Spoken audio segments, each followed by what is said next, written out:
ആകാംക്ഷകൾക്ക് വിരാമം കുറിച്ച് യുഎഇയിൽ നിന്ന് ആ വാർത്ത എത്തിയിരിക്കുകയാണ്. പ്രവാസികളേറെ ആകാംക്ഷയിലാഴ്ത്തി വീണ്ടും ഇന്ത്യ പാക് ക്രിക്കറ്റ് പോരിന് പിച്ചൊരുങ്ങുന്നു. ലോകശ്രദ്ധ പിടിച്ചുപറ്റി യുഎഇയുടെ മാസ് നീക്കം. നമസ്കാരം, പ്രവാസി മലയാളിയിലേക്ക് സ്വാഗതം. പ്രവാസി വാർത്തകൾക്കായി ഈ ചാനൽ സബ്സ്ക്രൈബ് ചെയ്യും.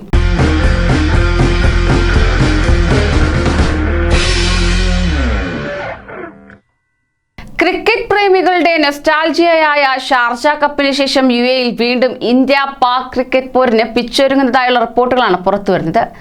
2020 ലോകകപ്പിന്റെ ഗ്രൂപ്പ് പ്രഖ്യാപിച്ചപ്പോൾ ഇന്ത്യയും പാകിസ്ഥാനും ഒരേ ഗ്രൂപ്പിൽ തന്നെ. യുഎഇയിലെ ഏത് വേദിയിലാണ് മത്സരമെന്ന് തീരുമാനിച്ചിട്ടില്ല എങ്കിലും ഷാർജയാണെങ്കിൽ പൊളിക്കുമെന്നാണ് ക്രിക്കറ്റ് പ്രേമികളുടെ അഭിപ്രായം.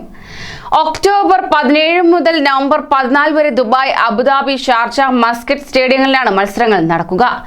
ലോകകപ്പിനെ വരവേൽക്കാൻ യുഎഇ ഒരുങ്ങിയതായി Emirates cricket board vice president Khalid Al Zarooni മാധ്യമങ്ങളോട് വ്യക്തമാക്കുകയുണ്ടായി. ഗ്രൂപ്പ് സ്റ്റേജിൽ ആവേശകരമായ മത്സരം നടക്കുമെന്നാണ് ഗ്രൂപ്പുകൾ പ്രഖ്യാപിച്ചപ്പോൾ മനസ്സിലാകുന്നതെന്നും അദ്ദേഹം പറഞ്ഞു. ഒരുക്കം വിലയിരുത്താൻ BCCI പ്രസിഡന്റ് സൗരവ് ഗാംഗുലി ഒമാനിൽ എത്തിയിരുന്നു. ഗ്രൂപ്പ് സ്റ്റേജിന് മുമ്പുള്ള ആദ്യഘട്ട മത്സരങ്ങൾ മാത്രമാണ് മസ്കറ്റിൽ നടക്കുന്നത് തന്നെ. Bangladesh, Sri Lanka, Ireland, Netherland, Scotland, Namibia, Oman, Papua എന്നീ ടീമുകളാണ് ഈ റൗണ്ടിൽ പങ്കെടുക്കുന്നത്. ഇന്ത്യ, പാകിസ്ഥാൻ ഉൾപ്പെടെ ടീമുകൾ പങ്കെടുക്കുന്ന രണ്ടാം ഘട്ടത്തിലെ എല്ലാ മത്സരങ്ങളും യുഎഇയിലെ 3 മൈതാനങ്ങളിലായിരിക്കും അരങ്ങേറുക.